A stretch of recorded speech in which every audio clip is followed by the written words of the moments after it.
시청자 여러분 안녕하십니까. 시사토크 2호 공감 시간입니다. 어느덧 여름의 끝자락입니다. 지난 여름 어떻게들 보내셨습니까? 올해도 한낮의 폭염은 우리를 데프리카로 안내하는데 충분했는데요. 그럼에도 시청자 여러분 모두 건강한 여름을 보냈을 것으로 믿어 의심치 않습니다. 지난 한 달 동안 더위만큼이나 우리 주변에서는 각종 이슈가 넘쳐났습니다. 두 분패를 모시고 이에 대한 이야기 나눠보도록 하겠습니다.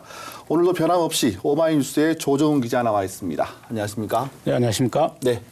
휴가는 다녀오셨습니까? 네, 다녀왔습니다. 예, 잘 보내셨는지 모르겠습니다. 네, 올해도 역시 한여름이라서 굉장히 날씨가 더웠잖아요. 그래서 더 더운 곳에 갔다 왔습니다.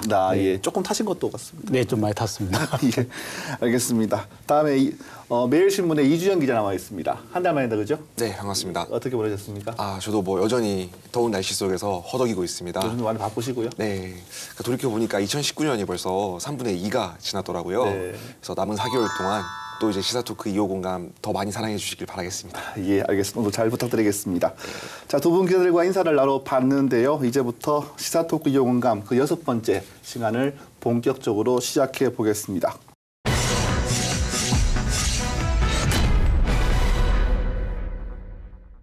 네, 오늘의 첫 번째 주제는 반려견으로 인한 주민들 간의 갈등 문제입니다.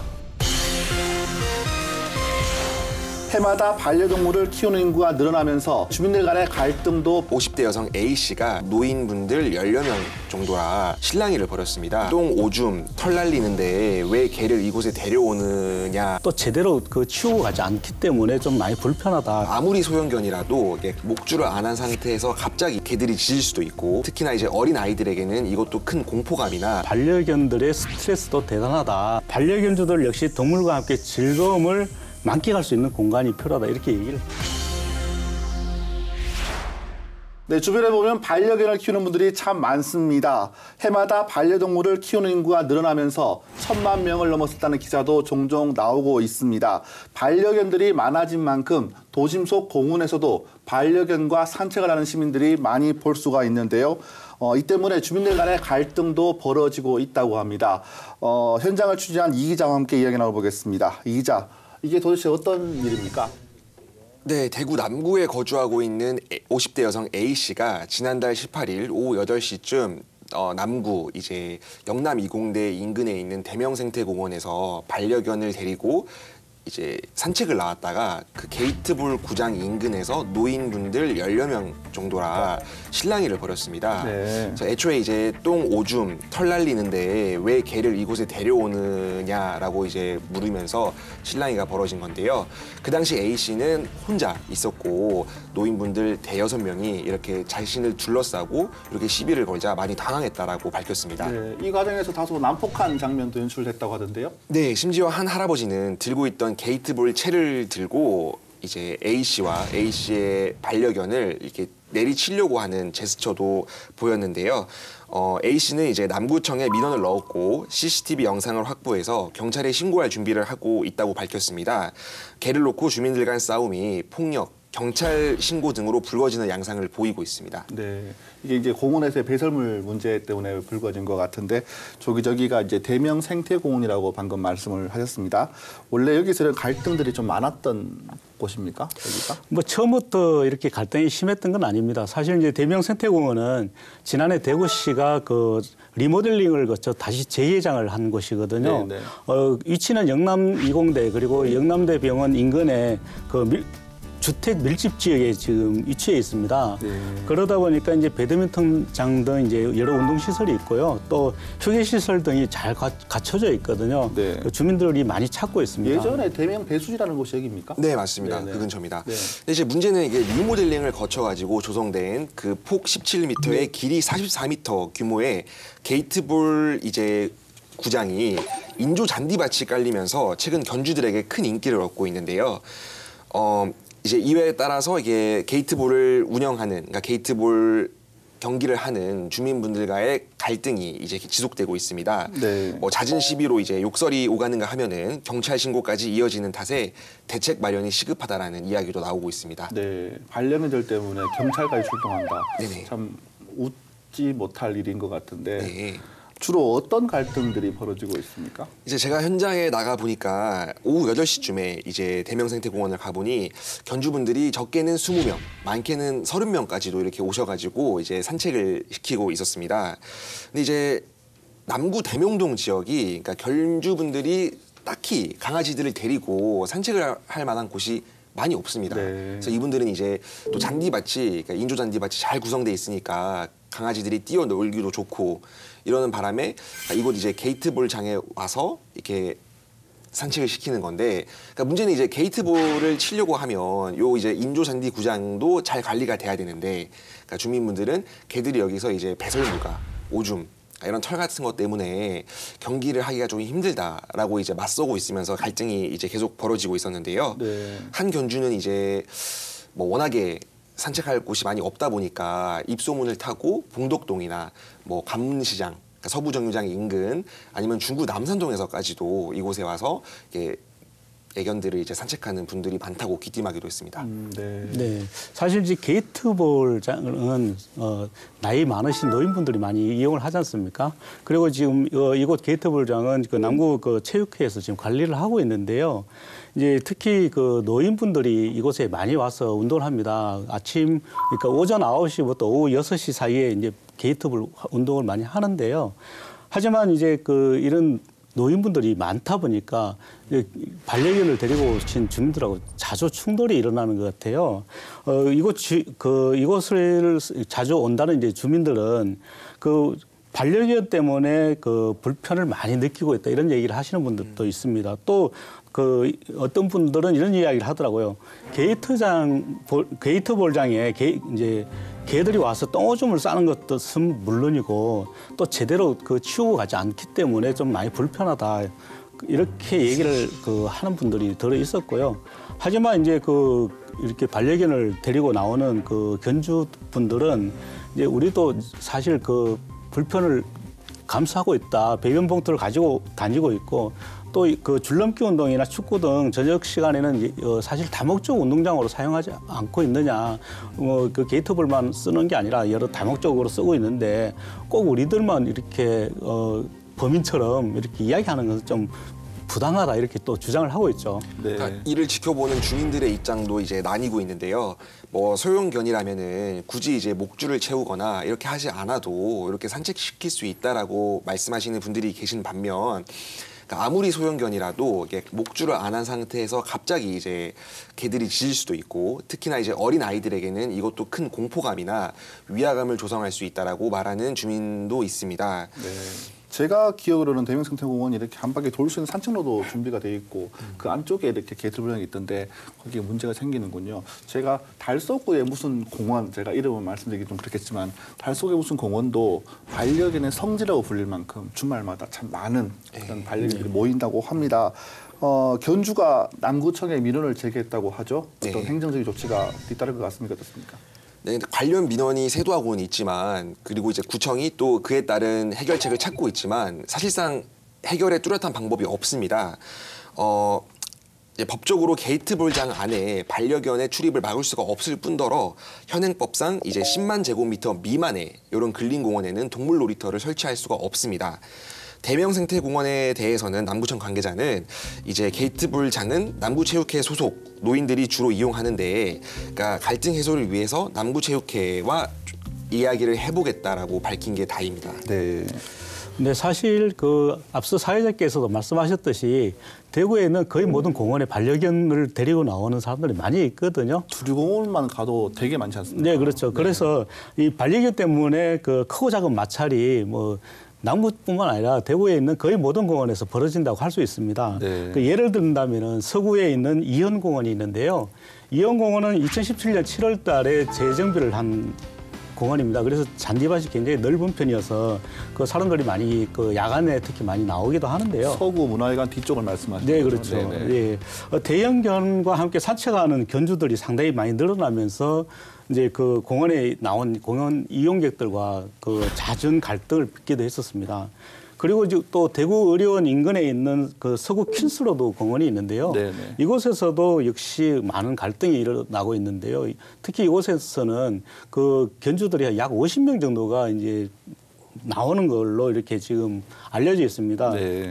이분들이 이제 나오면서 주민들과 끊임없는 갈등이 일어나니까 이제 한 주민이 반려견주 29명, 약 30명과 함께 이제 애견공원이나 또 공원 내에 반려공원을 좀 만들어달라 이런 그 청원서를 내기도 했었거든요. 네, 반려견이 이렇게 늘어나면서 주택가와 가까이 있는 근린공원을 중심으로 해서 이 반려견으로 인한 문제, 마찰이 계속 발생을 하고 있는데 이런 마찰이 끊이지 않는 이유는 아무래도 반려견이 좀 많이 늘어났다. 그런 이유가 있겠죠? 그렇습니다. 반려견이 늘어났을 뿐만 아니라 이제 반려견과 함께 그 운동을 하러 나오는 주민들이 많이 늘어나지 않습니까? 네. 특히 그 도시 인근에 그 많은 공원이 생기면서 그 사람들이 많이 나오게 되는데요. 하지만 그 반려동물만을 같이 데리고 나와서 운동할 수 있는 또는 같이 산책할 수 있는 그 전용 공원은 사실 만들기가 좀 어렵습니다. 네. 그 이유가 있는데요. 도시공원 및 녹지 등에 관한 법률이 있어요. 일명 그 공원녹지법이라고 하는데요.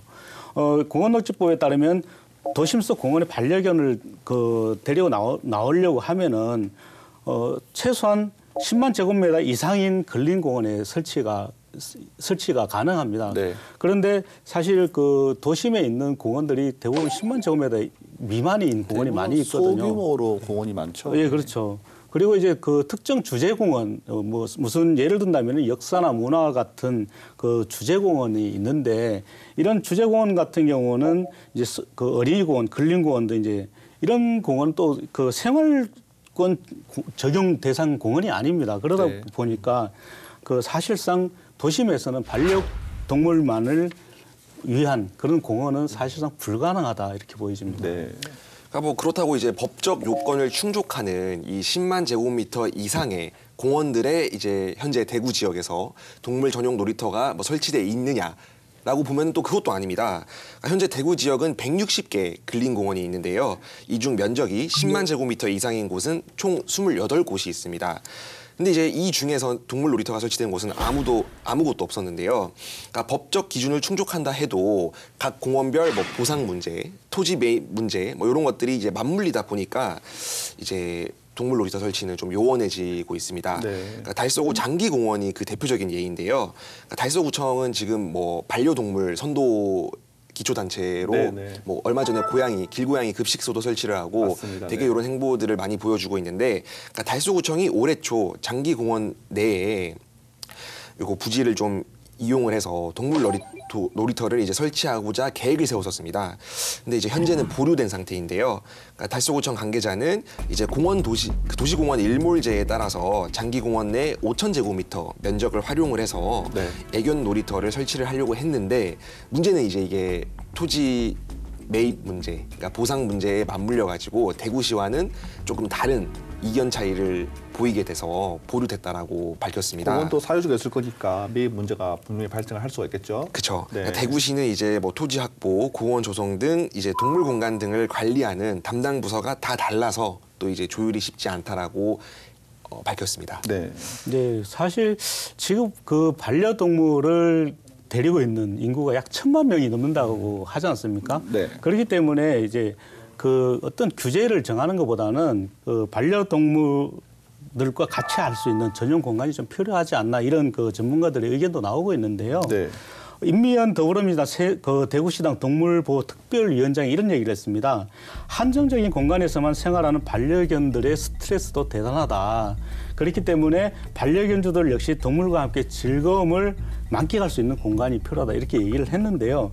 반려견주들의 에티켓 교육과 또 목줄 착용 그리고 배변 봉투 사용 등에 대한 지도 감시도 필요한데 어쨌든 동물들과 같이 어울릴 수 있는 반려동물 공원도 필요하다 이렇게 이야기를 했습니다. 네, 뭐 이렇게 반려동물과의 또 사람과의 생존, 공존이 이제 문제가 되고 있는데 대구에 아직까지 그런 공원이 없다는 것이 조금 놀랍기도 합니다. 동물 복지를 위한 우리의 노력도 필요하겠지만 반려견주와 또 일반 시민들 간의 공존도 사실상 필요한 것 같습니다.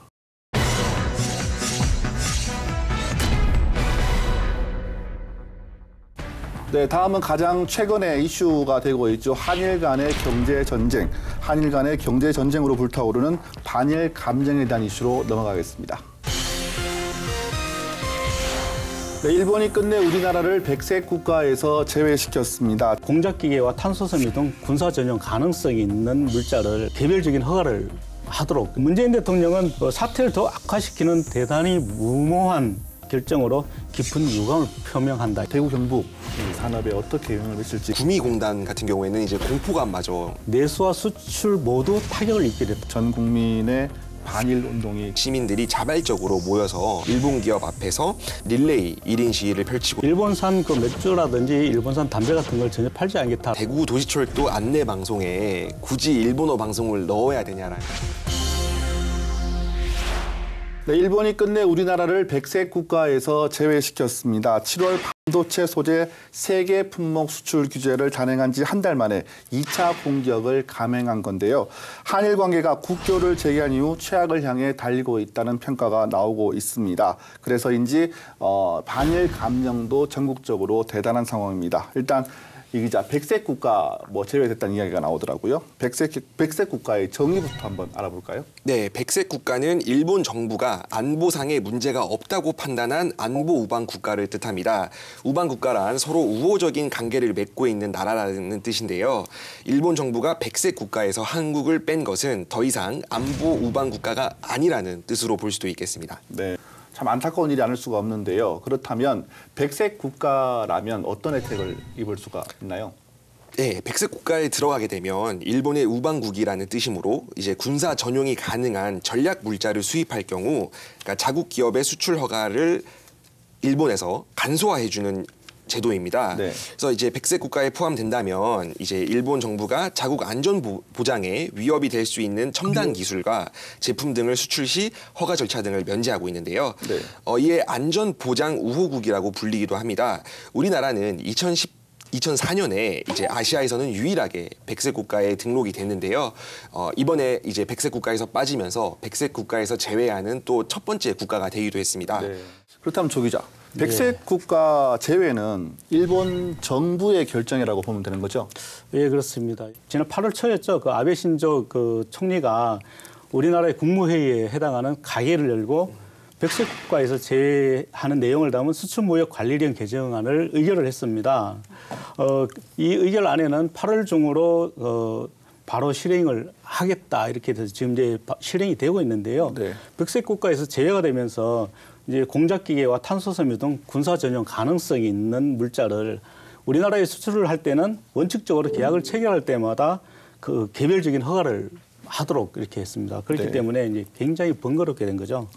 절차가 번거롭게 된 것도 그렇겠지만 여러 수출 품목에도 영향을 미칠 수 있다 이런 분석이 나오고 있던데요. 예, 그렇습니다. 그 일본 정부는 식품과 목재 등을 제외한 이제 폭넓은 그 수출 품목을 대상으로 무기로 쓰일 우려가 있다 이런 판단을 하는 경우에는 이제 개별 허가를 받도록 했는데요. 문재인 대통령은 백색 국가 제외 결정이 있자마자 긴급 국무회의를 열었습니다. 그래서 문제 해결을 위한 외교적 노력을 거부하고 있는 그 아베 정부에 대해서 굉장히 규탄을 했는데요. 아베 정부에 대해서 사태를 더 악화시키는 대단히 무모한 결정으로 깊은 유감을 표명한다 이런 이야기도 했었죠. 네, 우리나라 정부를 대표하는 대통령이 깊은 유감을 표시하면서 양국의 갈등이 깊어지고 있습니다. 이 기자, 백색 국가에서 제외가 되면서 대규모 무역의 어떤 문제가 생길 수도 있겠죠? 네, 이번 조치로 1,100여 개에 달하는 품목의 수출 규제가 사실상 기정사실화됐습니다. 앞서 일본 정부가 지난 7월 수출 규제를 단행한 3종의 반도체 부품과 마찬가지로 이 1,100여 개의 물품들은 일본 의존도가 높으면서도 당장 우리나라 입장에서는 대체제를 찾기가 어려운 이런 제품들인데요. 특히 반도체, 2차 전지 소재, 자동차 부품 등 우리 제조업의 근간과 미래 먹거리를 책임지는 이런 소재 부품 조달이 어려워지면서 적지 않은 피해가 예상되고 있습니다. 네, 그래서 그런지 국내 굴지의 대기업 최고위층이 일본을 방문하기도 했는데요. 특별히 수입에 영향을 받을 만한 품목들은 어떤 게 있겠습니까? 예를 들면 반도체 웨이퍼라든지 공작기계, 탄소섬유 등이 거론이 되고 있는데요. 무역협회에 따르면은 지난해 반도체 웨이퍼 또는 이제 소재 측정용 품목은 그 대일본 수입 의존도가 67.5%에 달했습니다. 네. 그리고 또 평판 디스플레이 제조용 기계의 일본사 수입 비중은 무려 82.8%였는데요. 반도체 디바이스 그리고 전자 직접회로 조립용 기계의 일본산 수입 비중도 52.1%나 됐습니다.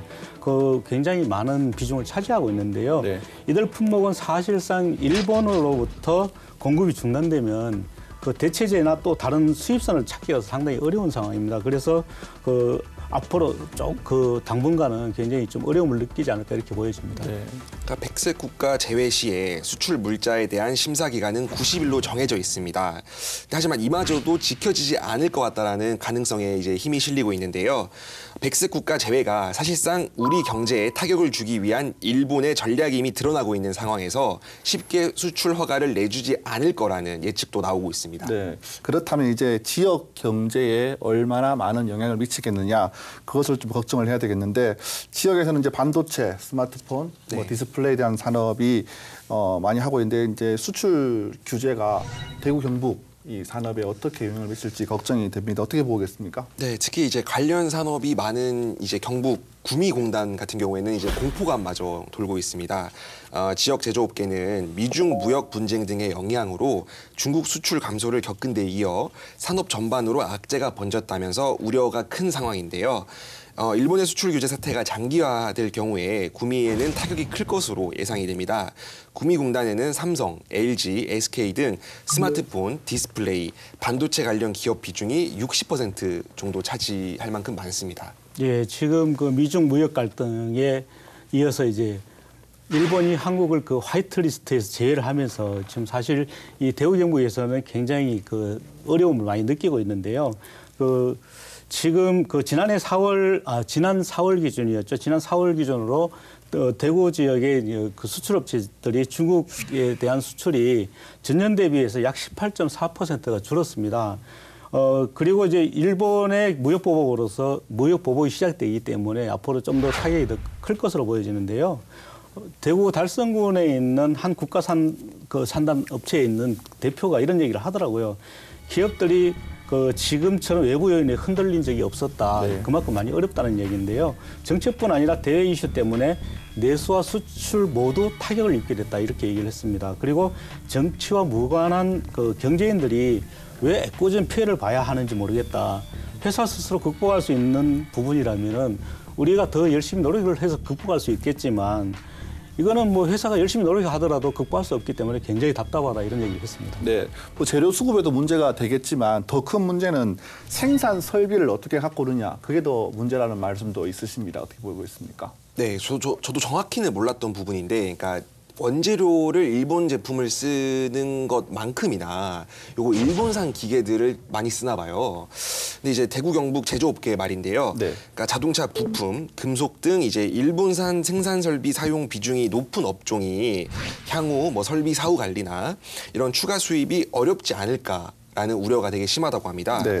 그래서 경북 경산의 이제 금속 가공 업체 A사 같은 경우에는 이제 공장 증설을 준비를 하면서 일본산 초고속 정밀 가공기 구입을 염두에 두고 있었는데요. 뭐 A사 측은 이제 아직 증설 규모가 이제 확정이 되지가 않아서 뭐 설비와 수입 규모를 조금 뭐 결정하지 못한 상황에서 갑자기 이렇게 뭐 경제 제재나 이런 것들이 들어와 버리니까 이제 매우 당혹스러운 처지라고 밝혔습니다. 네. 올해가 이제 3.1운동 100주년인데 전 국민의 반일 운동이 거셉니다. 대구 지역은 좀 어떻습니까?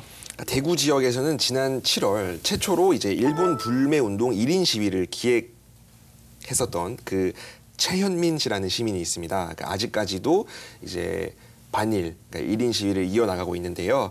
이 최 씨에 따르면은 이제 화이트 리스트, 그러니까 백색 국가 배제 결정 이후 시민들의 응원과 격려가 엄청나게 늘었다고 밝혔습니다. 네. 최 씨뿐만 아니라 현재 30여 명이 넘는 시민들이 자발적으로 모여서 달서구, 중구 할 것 없이 일본 기업 앞에서 이제 릴레이 1인 시위를 펼치고 있는데요. 이들은 가지 않습니다. 사지 않습니다. 뭐 아베 정부 규탄한다 등이 적힌 편말을 들고 30분씩 매장 앞을 지키면서 이렇게 불매 운동에 대해서 시민들에게 알리고 있습니다. 네, 뭐 아까 말씀 옷이나 신발 같은 품목에서 이제 불매 운동이 시작된 것 같은데 어떤 불매 운동들이 좀 다른 품목으로 확산되는 분위기인 것 같아요.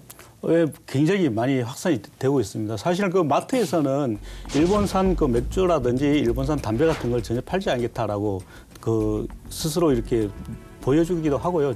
실제로 마트에 가보면은 그 일본산 맥주가 있던 자리는 텅 비어 있습니다. 네. 그만큼 이제 지금 그 반일 운동이 그 굉장히 확산이 되고 있는데요.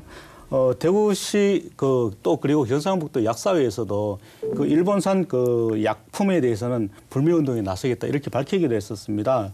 그 조영일 그 대구 약사회장은 이렇게 얘기를 했는데요. 국내 유통되는 대다수 일제 약품은 국산과 외제 대체제가 있어서 큰 문제가 없다. 그렇기 때문에 일본이 경제보복을 철회할 때까지는 우리도 그 불매 운동을 중단하지 않겠다. 일본이 철회해야 우리도 불매 운동을 중단하겠다 이렇게 얘기하기도 했습니다. 네, 젊은 층을 중심으로 해서 각종 뭐 SNS에서 이런 활동들을 많이 하고 있는데 네. 인터넷에서는 어떤 반응들 좀 나오고 있습니까? 인터넷 커뮤니티에서는 이제 일본 불매 운동으로 인해 뭐 일식당을 접는다라는 이제 업주도 나왔고요. 네. 뭐 대구 도시철도 안내 방송에 굳이 일본어 방송을 넣어야 되냐라는 이제 시민분의 민원이 이렇게 뭐 커뮤니티에 퍼지기도 했었고, 뭐 이렇게 반일 감정에 따른 이제 누리꾼들의 다양한 의견들이 갑론을박을 벌이고 있는 상황입니다. 말 그대로 정말 진흙탕인데요. 그러니까 뭐 일각에서는 이제 너무한 거 아니냐. 그러니까 유니클로 앞에서 기다렸다가 이제 유니클로 옷을 사러 가는 시민들을 그냥 무작위로 찍어서 이렇게 SNS에 올리는 사람들도 있대요.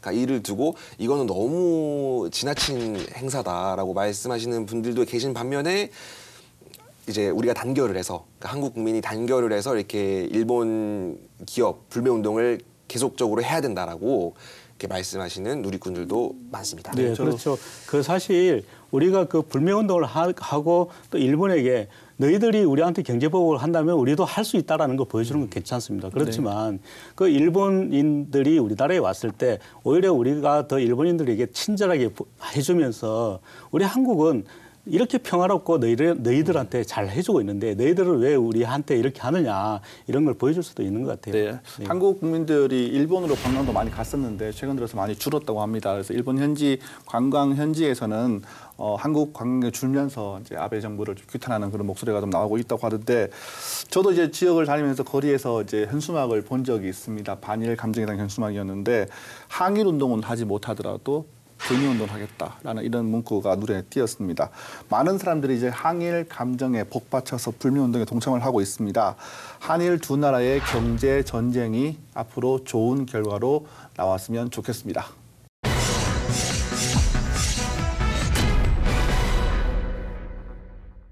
네, 이번에는 오염물질을 배출하다가 환경부에 적발된 경북 봉화군의 영풍 석포 재련소 논란으로 이야기를 계속 이어가 보겠습니다.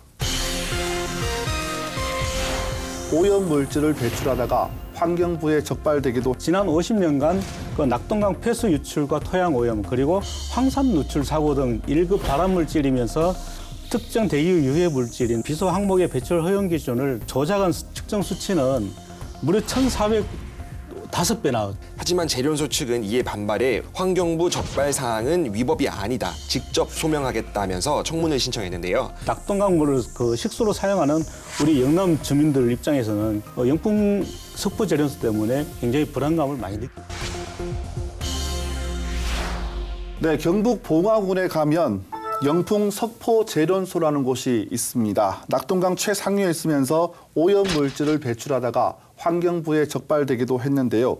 이 영풍 재련소는 대기오염 물질 측정을 대행한 업체에 측정 기록부를 조작하도록 지시를 하기도 했고요. 기록 조작을 거부하는 측정 대행 업체에는 수수료 지급을 미루는 방법으로 길들이기를 하는 등 이른바 갑질을 해왔다고 합니다. 상황이 이런데도 무슨 이유에서인지 경상북도는 조업 처분을 차일피일 미루고 있다고 합니다. 이 문제 짚어보겠습니다. 조 기자, 우선 영풍 석포 재련소 이게 어떤 곳인지부터 설명을 좀 해주세요. 네, 영풍문고라고 들어보셨을 겁니다. 예, 대구에도 영풍문고가 하나 있는데요.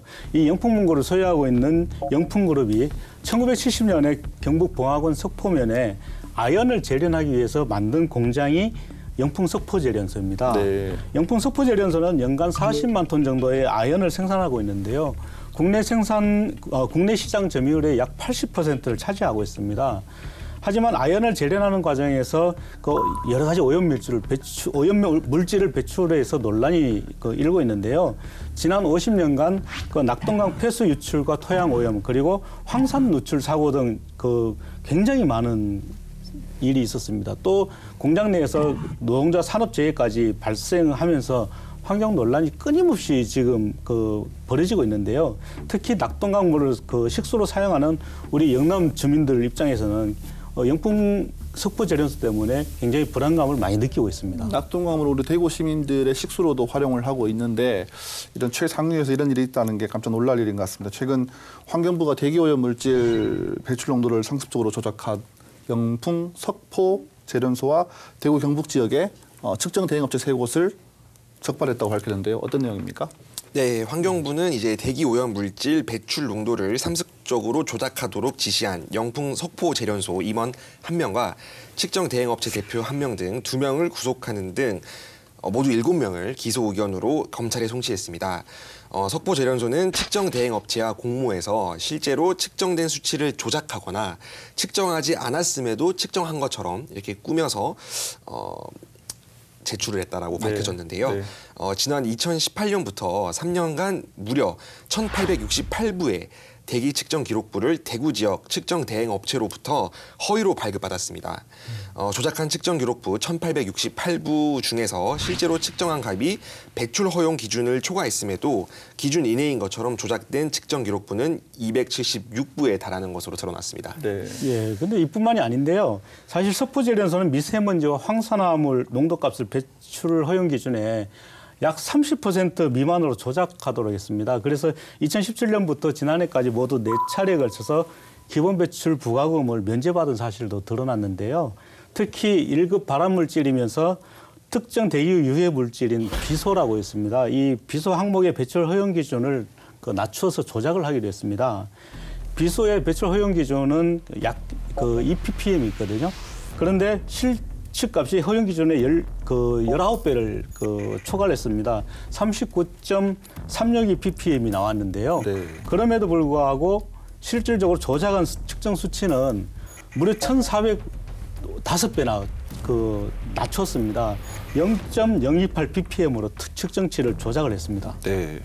대기오염 배출 농도를 무려 3년 동안이나 조작을 해왔는데 이게 어떻게 드러나지 않았을까요? 사실 오염물질을 배출하는 업체들이 스스로 오염 수치를 측정해서 기록을 하고 또 환경부에 보고를 하도록 하고 있는데요. 이제 그럴 경우 이제 조작을 할 수 있다 이런 우려가 있거든요. 그래서 위탁업체에 맡기는 경우가 많이 있습니다. 왜냐하면 위탁업체는 측정부를 거짓 또는 허위로 발급할 수 없다 이런 법률이 있거든요. 그렇기 때문에 위탁업체에 맡기고 있습니다. 네. 하지만 석포제련소는 상습적으로 조작된 값을 측정 기록부에 기록해 발급하고도 실제로 이제 측정한 값을 별도로 기록해 이중으로 자료를 관리해온 것으로 파악했습니다. 또 단속에 대비해 수시로 관련 자료를 파기하는 등 치밀하게 범행을 저질렀던 것으로 드러났는데요. 이 때문에 적발이 쉽지 않았던 것으로 보입니다. 네. 측정 대행업체가 배출 농도 조작을 거부를 했다고 하는데 이 거부를 했을 경우에는 수수료 지급을 미루는 이른바 갑질을 했다고도 하던데 어떻게 됩니까? 네, 그렇습니다. 그러니까 측정 대행업체가 측정치 조작을 거부하자 이제 측정공 설치를 요구할 경우에 수수료 지급을 미루는 등의 방법으로 길들이기를 이제 하는 등 갑질을 하기도 했는데요. 석포제련소 임원은 대행업체 대표에게 증거 인멸을 지시한 사실이 드러나 구속됐습니다. 측정 대행업체들은 영세하기 때문에 석포제련소와 같은 대기업이 측정치 조작을 요구할 경우에 듣지 않을 수 없었다고 밝혔습니다. 네. 또 수수료를 몇 달씩 지급하지 않을 경우에 운영상의 어려움도 물론 있었겠죠. 그러니까 이런 것들 때문에라도 어쩔 수 없었다는 입장입니다. 네, 이번 일로 석포제련소 임원 1명과 그리고 대행업체 1명, 그리고 2명이 구속 기소가 됐습니다. 5명은 불구속이 됐는데 검찰에서 수사를 하고 있겠죠? 예, 그렇습니다. 지금 대구지검에서 수사를 하고 있는데요. 대구지검 서부지청 인권첨단범죄 전담부에서 지금 대기오염 배출 농도를 조작한 혐의로 영풍 석포재련소 환경총괄 책임 그 임원 1명, 그리고 측정업체 대표 1명 등 2명을 구속 기소했습니다. 그리고 5명 재련소 그 직원 2명과 측정업체 직원 3명 등 5명을 불구속 기소를 했습니다. 그리고 이제 검찰은 측정업체 2곳에 대해서도 재판에 넘겼는데요. 영풍 이제 그 대행업체는 재판에 넘겼지만 영풍재련소에 대해서는 무혐의 처분을 했습니다. 이게 좀 맞지 않는데 사실 원인 제공은 영풍재련소에서 한 거거든요. 그럼에도 불구하고 그 측정 대행업체만 재판에 넘긴 것에 대해서 이제 검찰은 이렇게 해명을 했습니다. 기존 판례에 따라서 배출 수치를 조작한, 그러니까 수치를 조작한 측정업체 법인만 재판에 넘겼다 이렇게 얘기를 했는데요. 조금 의심이 좀 그렇죠. 좀 부당한 처사인 것 같습니다. 예. 그렇게 영풍재련소는 봐주고 대행업체만 재판 넘겼다고 하니까 조금 찝찝한 게 있는 것 같은데요. 지난 4월에는 이제 환경부가 영풍 석포재련소가 공장 안에 있는 지하수 관정을 무단으로 개발해서 이용을 했다. 그래서 보영화군에 고발을 한 적도 있었던 것 같습니다. 네, 환경부는 석포재련소 하루 2개 지점, 그러니까 5km, 10km에서 카드뮴이 하천 기준 90.005 mg/L를 반복적으로 드러난 것을 확인하고 이제 중앙환경기둥단속반, 대구지방환경청과 함께 특별 지도 점검을 실시했습니다. 재련소 공장 내부에서 무단으로 개발한 지하수 관정 52곳을 확인했습니다. 당시 환경부 조사 발표에 따르면 재련소는 신고되지 않은 별도의 배관을 통해 폐수가 우수장 저장조로 유입하게 했는데요. 그러니까 침전조의 폐수가 넘칠 경우에 별도 저장 탱크로 이동해 중화조에 유입시켜야 하지만 신고되지 않은 별도의 배관으로 그냥 무단 폐수를 이제 유출한 겁니다. 네, 환경부 이야기가 많이 나오는데 당시 폐수 처리 시설을 부적정으로 운영을 했고 또 무허가 지하수 관정 개발 이용 등 6가지 위반 사항을 적발을 했어요. 그래서 행정처분을 의뢰했다고 들었거든요. 네, 그렇습니다. 환경부는 이제 경상북도에 그 행정처분을 의뢰를 했는데요. 경상북도에서는 지난 5월 13일 날 재련소 측의 폐수 관련 위반 2건에 대해서 그 각각 3개월 그리고 또 30일의 조업정지 처분을 그 사전 통보를 했었습니다. 네네. 경상북도는 물환경보전법에 근거해서 석포재련소가 그 유출한 폐수를 폐수 처리 시설로 내보내지 않고 빗물 저장소로 이동할 수 있도록 이렇게 별도 관을 설치한 것에 대해서는 3개월의 그 조업정지 처분을 내렸고요. 그리고 그 폐수 처리 시설에서 유입된 폐수가 넘치면 별도 저장 탱크로 이동한 뒤 빗물 저장소로 이렇게 옮길 수 있도록 따로 관을 설치한 것에 대해서도 그 조업정지 30일 처분을 내렸습니다. 그러니까 쉽게 설명해 드리자면은 이게 첫 번째 위반 사례는 폐수를 폐수 처리 시설로 아예 내보내지 않았고 두 번째는 폐수 처리 시설 폐수를 중간에 방류한 것입니다. 하지만 재련소 측은 이에 반발해 5월 27일 환경부 적발 사항은 위법이 아니다. 직접 소명하겠다면서 청문을 신청했는데요. 경상북도는 지난 6월 19일 청문회를 열 예정이었지만 재련소 측이 연기를 요청해 지난 8일로 연기했습니다. 네, 이 지난 8일 연기된 행정처분 네. 확정을 청문 절차가 네. 다시 또 연기가 됐다고 하더라고요. 네, 석포재련소가 법무법인이 바뀌었다며 이제 준비 기간이 필요하다고 요청했기 때문인데요. 경북도는 내부 논의를 거쳐 무기한 연기한다고 밝혔습니다. 이 때문에 경북도가 행정력 집행에 소극적이라는 비판도 나오고 있습니다. 예, 사실 그 영풍 석포재련소가 이렇게 그 청문회를 연기한 게 이번만이 아닙니다. 지난해 2월달에도 기준치를 넘어서 수질 오염물질을 내보냈는데요. 그러다 결국 이제 환경당국에 적발돼서 가동을 한 1970년이었죠. 1970년 가동을 시작한 이후 처음으로 조업정지 20일 처분을 받았어요. 그런데 이제 그 석포재련소 쪽에서는 조업정지 처분을 그 과징금으로 대체해달라 이렇게 그 요구를 했는데요. 그게 받아들여지지 않자 행정심판을 청구를 했습니다. 그럼에도 불구하고 행정심판에서 기각을 당했거든요. 그런 기각을 당하니까 이후 이제 행정소송을 다시 제기를 했습니다. 행정소송을 제기했는데 경상북도는 사실 이 판결 선고를 보고 난 이후에 앞서 말한 그 행정처분에 대해서 청문 절차를 밟겠다 이렇게 지금 밝히고 있습니다. 저는 좀 배짱역이 아닌가라는 생각이 듭니다. 시민단체들도 이 재련소 를 검찰에 고발했다고 하던데 이건 별도로 고발이 된 거죠? 아닙니다. 별도로 고발된 건 아닌 거고요. 환경부가 경상북도에 이제 행정처분을 의뢰한 것 그리고 이제 환경부에서는 봉화군에는 또 지하수법 위반에 대해서 고발을 의뢰를 했었습니다. 그래서 그 지하수법에 대해서는 지금 고발이 들어간 상태고요. 시민단체들은 사실 그 환경부가 이제 상대적으로 그 낮은 형벌의 법을 적용을 했다 그렇게 얘기를 하면서 직접 그 고발장을 검찰에 제출한 것입니다. 네. 네, 영풍 석포재련소 환경오염 및 주민건강 피해 공동대책위원회와 영풍재련소 공대위와 함께하는 법률대응단은 8월 초 영풍 석포재련소를 이제 물환경 보전법 및 지하수법 위반 등의 혐의로 이제 검찰에 고발장을 제출했습니다. 이들은 고발장 제출에 앞선 기자회견에서 환경부가 경상북도와 봉화군 등 관할 행정청의 행정처분과 형사고발 등을 요청을 했지만 이제 상대적으로 가벼운 지하수법 위반 혐의에 대해서만 고발한 것을 요청했을 뿐 이제 무거운 형벌인 물환경 보전법 위반 혐의에 대해서는 고발 요청을 하지 않았다고 비판했습니다.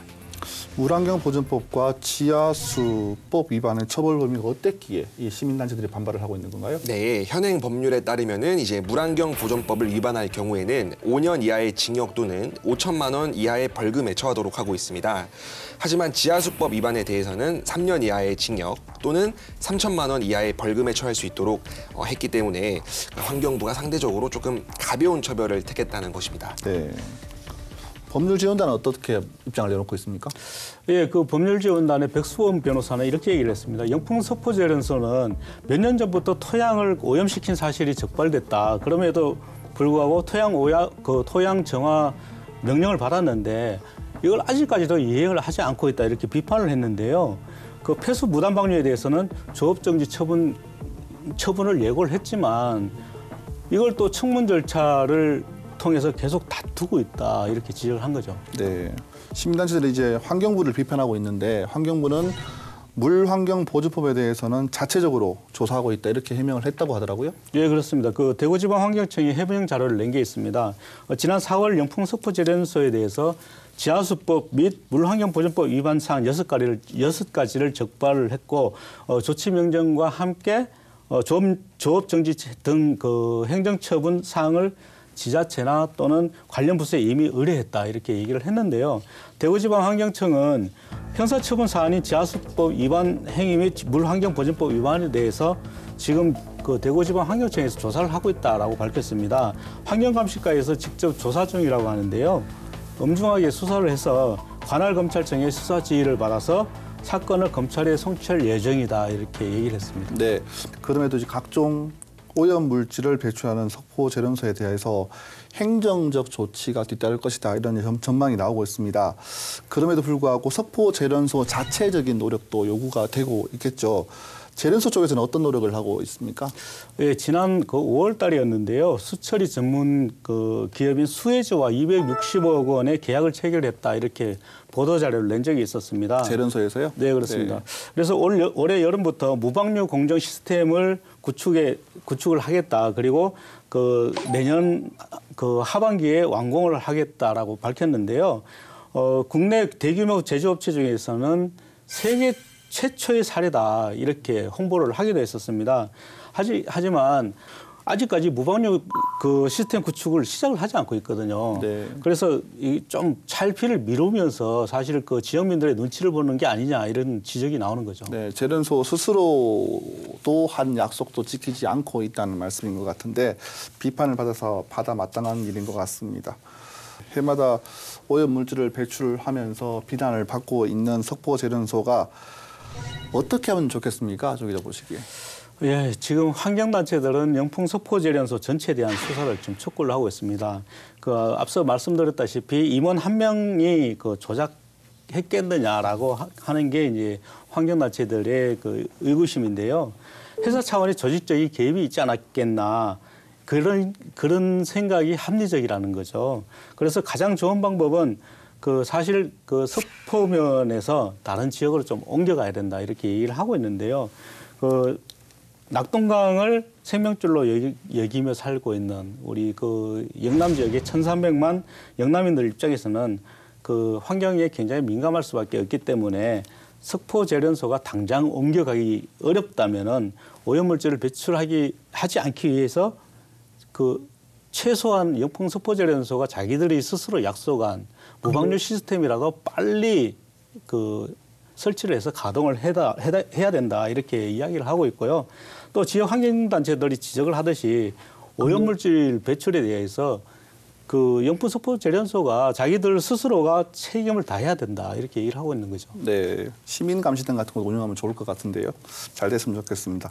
이번 일을 계기로 환경 오염뿐만 아니라 지역의 건강, 지역 주민들의 건강, 생계 그리고 지역 경제 유지 등 복합적인 문제에 대응할 수 있는 근본적인 해결책이 빨리 나왔으면 좋겠습니다.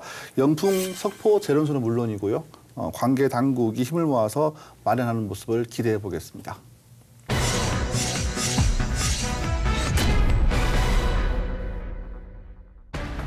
네, 지방자치단체들이 퇴직 공무원들에게 고가의 기념품을 선물을 하고 있다고 합니다. 지금부터 그 실태를 알아보도록 하겠습니다. 네, 공무원들은 정년을 맞으면 고가의 기념품은 주고 받고. 지난 2017년부터 올해 4월까지 4억 9천만 원 상당의 퇴직 기념 1인당 평균 약 180만 원에 해당하는 금액. 이런 행위들이 이제 국민권익위원회의 권고안을 무시한 행위다라고. 대구시 관계자는 이제 국민권익위에 질의한 결과 퇴직한 공무원에게 기념품을 제공하는 것은 김영란법에 위배되지 않는다. 포상 조례에 근거한 것이었다고 하더라도 시민들의 소중한 세금을 사용하는 만큼 좀 낡은 관행을 이제는 개선해야 된다라고. 네, 공무원들은 정년을 맞으면 지자체로부터 퇴직 선물, 기념품을 받고 있습니다. 그동안 관례로 여겨져 왔는데 국민권익위원회가 이를 제재하고 나섰죠. 권고안을 무시한 채 여전히 고가의 기념품은 주고 받고 있다고 합니다. 비난이 일고 있는데요. 이 문제 알아보겠습니다. 먼저 최근에 한 시민단체가 대구시와 또 7개 군에 대해서 정보 공개 청구한 내용이 공개가 됐는데 어떤 내용입니까? 예, 그렇습니다. 지난 7월 9일이었는데요. 대구경북 정보공개센터가 대구시 그리고 수성구를 비롯한 7개 구군에 대해서 공무원이 퇴직을 할 때 과연 어떤 기념품을 주는지 그 내역을 공개 청구를 해서 받은 것을 공개를 했습니다. 지난 2017년부터 올해 4월까지 퇴직한 공무원은 모두 274명이었는데요. 이들에게는 4억 9천만 원 상당의 퇴직 기념품을 제공한 것으로 조사가 됐습니다. 1인당 평균 약 180만 원에 해당하는 금액입니다. 수성구를 비롯한 7개 구군, 8개 구군이 아닌가요, 대구는? 8개 구군 가운데 한 군데 빠졌다고 하더라고요. 아, 그렇습니까? 네. 예. 상당히 고가의 금액인데 주로 어떤 기념품들이 제공됐습니까? 주로 기념 메달 그리고 황금 열쇠 등을 이렇게 지급을 했는데요. 가장 고가의 기념품은 달성군이 2017년도 3월 달에 퇴직한 공무원에게 약 231만 원짜리 기념 메달을 지급을 했습니다. 아, 네. 그리고 각 기초단체별로 세부 항목을 이렇게 살펴보니까요. 북구는 200만 원 상당의 기념 메달을 지급을 했고요. 또 동구 같은 경우는 공로패와 함께 200만 원 상당의 기념 메달을 지급을 했습니다. 이것도 다 지역 주민들의 세금으로 집행이 될 건데요. 이 기자, 다른 지자체도 비슷한 사례가 있습니까? 네, 수성구는 200만 원 상당의 황금 열쇠를 지급했는데요. 중구는 공로패와 순금 6.5던으로 만든 150만 원 상당의 기념 메달을 제공했습니다. 또 남구는 100만 원짜리 행운의 열쇠를, 서구는 100만 원 상당의 순금 열쇠를 제공했습니다. 대구시는 상대적으로 적은 금액의 기념품을 제공했는데요. 25만 원짜리 배지와 은수저를 제공했습니다. 하지만 달서구는 지난 2015년 이후 기념품 제공 사실이 없습니다. 좀 전에 7개 구군이 달서구가 제외된 거 보네요, 그죠? 예. 이런 행위들이 이제 국민권익위원회의 권고안을 무시한 행위다라고 이야기가 나오고 있는데 국민권익위의 권고 내용은 어떤 내용이 포함되어 있었습니까? 네, 권익위는 그동안 전국의 지자체들이 과도한 기념품을 제공하던 관행을 막기 위해서 지난 2015년 12월 권고안을 마련했는데요. 퇴직한 공무원의 경력품은 업무 추진비 한도 내에서 지급하도록 했습니다. 예를 들면 수저 세트와 만년필, 커피잔 세트, 녹차잔, 노수저 세트, 반상기, 닭이 이런 특정 품목들을 지급하도록 한 것입니다. 네, 금부치보다는 좀 실생활에 유용한 것들이 그렇죠. 좀 나온 것 같은데 이런 지급이 대구시는 아무런 문제가 없다 이런 입장이죠? 예, 좀 생뚱맞은 해명을 한 것 같은데요. 네. 대구시 관계자는 이제 국민권익위에 질의한 결과 이미 퇴직한 공무원에게 기념품을 제공하는 것은 김영란법에 위배되지 않는다 이런 답변을 받았다고 하더라고요. 사실 퇴직을 했기 때문에 같이 근무하는 직원에 비해서는 서로 이권관계가 없을 수밖에 없습니다. 그렇기 때문에 김영란법에 당연히 저촉이 안 되겠죠. 하지만 이런 이해관계가 없기 때문에 괜찮다 이런 해명은 좀 사실 뭔가 이해가 되지 않는 거죠. 네, 이런 퇴직 공무원들에게 좀 과하다 싶을 정도의 기념품을 제공하는 것에 대해서 시민단체들도 가만히 있지 않을 것 같습니다. 어땠습니까? 네, 기념품 지급이 공무원 노조와 협의에 따른 이제 뭐 포상 조례에 근거한 것이었다고 하더라도 이렇게 시민들의 소중한 세금을 사용하는 만큼 좀 낡은 관행을 이제는 개선해야 된다라고 주장을 했습니다. 네. 대구의 정보를 공개했던 대구경북정보공개센터는 사실 소중한 세금으로 공무원 퇴직 기념품을 구매하는 만큼 시민이 이해할 수 있는 선에서 좀 했으면 좋겠다. 그래서 관행을 이제까지는 이렇게 했다면은 앞으로는 이런 관행을 개선해야 한다 이렇게 지적을 했고요. 또 이번 정보공개에 앞장섰던 백수원 변호사는 국민권익위가 권고한 내용을 잘 이행만 해도 되는데 이제 사실 일률적으로 포상을 남발하는 것은 시민들의 세금을 좀 헛되게 쓰는 게 아니냐 이런 잘못된 관행을 고쳐야 한다 이렇게 이야기를 했습니다. 네, 뭐 많게는 200만 원, 300만 원 이르는 그런 고가의 상품권, 기념품들이 있는데 이렇게 지자체가 퇴직 공무원들이 과도한 기념품을 제공한다는 것에 대해서 많은 관례라고는 하지만 많은 비판의 목소리가 있습니다. 두 분 기자분 의견도 듣고 싶은데 먼저 조 기자부터 개인적인 생각을 한번 말씀을 들어볼까요? 예, 사실 공무원들 같은 경우 거의 대부분 9급으로부터 시작을 해서 30년 이상 근무를 하고 퇴직을 하지 않습니까? 그러다 보니까 내가 한 직장에서 30년 이상 근무를 했는데 이 정도의 기념품도 받지 못하느냐 이렇게 불만을 나타낼 수 있는 분들도 있다고 봐요. 그렇지만 사실 공무원들이 하는 모든 것들이 시민들의 세금으로 운영되는 거지 않습니까? 그래서 시민들의 세금이 한 푼이라도 헛되게 쓰여진다면 안 되겠죠. 그래서 본인이 조금 고가의 기념품을 받고 싶더라도 이런 거는 좀 자제를 했으면 좋겠다 이런 생각이 들고요. 또 시민들도 감시를 철저히 해야 된다고 봅니다. 네, 이 기자는 이 부분에 대해서 어떻게 생각을 하고 있습니까? 네, 저는 왜 이렇게 지자체별로 선물들이 이렇게 동일한지 잘 모르겠습니다. 이렇게 황금 열쇠, 황금 거북이. 대구는 이제 거의 다 황금 열쇠였는데 도대체 이게 열쇠로 나가시는 분들이 뭐를 열려고 이렇게 열쇠를 받아가시는지 모르겠는데요. 조 기자께서 말씀하셨던 것처럼 30년, 그러니까 한 직장에 오랫동안 일했던 만큼 이렇게 나갈 때 이런 전관 예우라든가 이런 것들이 충분히 있을 수도 있지만, 그러니까 공무원이라는 직업의 아이덴티티, 정체성이 결국 시민과 국민들을 위해 봉사하는 그룹이지 않습니까? 그래서 이런 그룹 정체성을 생각을 한다면 이렇게 나가시는 분들에 대해서도 너무 과도한 이런 선물보다는 청백리의 삶을 좀 추천드리고 싶습니다. 마음을 담은 선물이 오히려 더 크게 와닿을 수도 있을 것 같습니다. 우리 시자체에서 우리 두 분 기자들의 이야기를 잘 들었으면 하는 바람이 있습니다.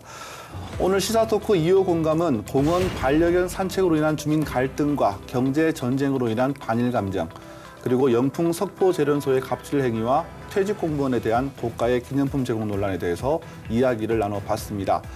특히 한일 경제 전쟁은 반일 감정을 낳기도 했지만 지역 경제에 많은 영향을 미칠 것이라는 전망이 우리를 어둡게 하고 있는데요. 하루빨리 해결됐으면 좋겠습니다. 오늘 시사토크 2호 공감 여기까지입니다. 시청해주신 여러분 고맙습니다.